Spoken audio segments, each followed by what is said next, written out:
Hi, ഇന്നെന്താ പരിപാടി എന്നല്ലേ? നമുക്ക് കുറച്ച് കാട്ടുകാന്താരി പറിച്ചെടുക്കാം. കഴിഞ്ഞ ദിവസം കക്കാടംപൊയിൽ പറമ്പിൽ പോയ സമയത്ത് പറമ്പിൻ്റെ ഒരു സൈഡിലായിട്ട് ഇങ്ങനെ ഒരു മരത്തിൽ കുറേ കാന്താരി ഇരിക്കുന്നുണ്ട്. അപ്പോൾ നമ്മൾ സാധാരണ നാട്ടിലും കാട്ടിലൊക്കെ കാണുന്ന ഒരു വെറൈറ്റി അല്ല, ഒരു ഉരുണ്ട വെറൈറ്റി. നല്ല ഭംഗിയുണ്ട് കാണാൻ.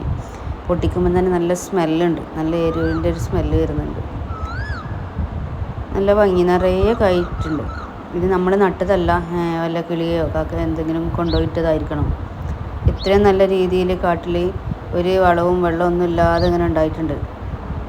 ഒന്നാമത്തതിൻ്റെ വേരിലേക്കൊന്നും വെയിലൊന്നും തട്ടുന്നില്ല. നല്ല ഫലപുഷ്ടമായിട്ടുള്ള മണ്ണാണ് ഇവിടെ, അപ്പോൾ അതുകൊണ്ടായിരിക്കും ഇത്രയും നല്ല തിക്കായിട്ട്. നാട്ടിലൊക്കെ ഇപ്പം മുളക് തന്നെ കുറവാണ്, നല്ല ചൂടായതുകൊണ്ട് അതാ കുറേ ഉണ്ട്. അപ്പോൾ നമുക്കതൊന്ന് പറിച്ചെടുക്കാമെന്ന് വിചാരിച്ചു.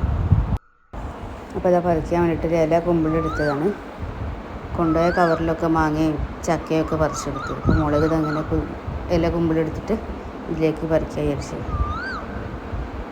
ഇത് കൂവൻ്റെ ഇലയാണ് കേട്ടോ, കാട്ടുകൂവ. അതിൻ്റെ ഇല എടുത്തിട്ട് ഇങ്ങനെ വയ്ക്കും. പൊട്ടിക്കുമ്പോൾ നല്ല സ്മെല്ലുണ്ട്, നല്ല എരിവുള്ള സ്മെല്ലുണ്ട്. ഇത് കൊണ്ടുപോയിട്ട് നല്ല ചമ്മന്തിയൊക്കെ പിടിച്ചാൽ നല്ല ടേസ്റ്റ് ഉണ്ടാവുന്നു. അപ്പോൾ അത് അത്രയും കാന്താരി നമുക്ക് കിട്ടിയത്. അപ്പോൾ ഇന്നത്തെ വീഡിയോ ഇത്രയൊക്കെ ഉള്ളൂ. അപ്പോൾ ഇഷ്ടപ്പെട്ടാൽ എല്ലാവരും ലൈക്ക് ചെയ്യുക, ഷെയർ ചെയ്യുക. Okay, by.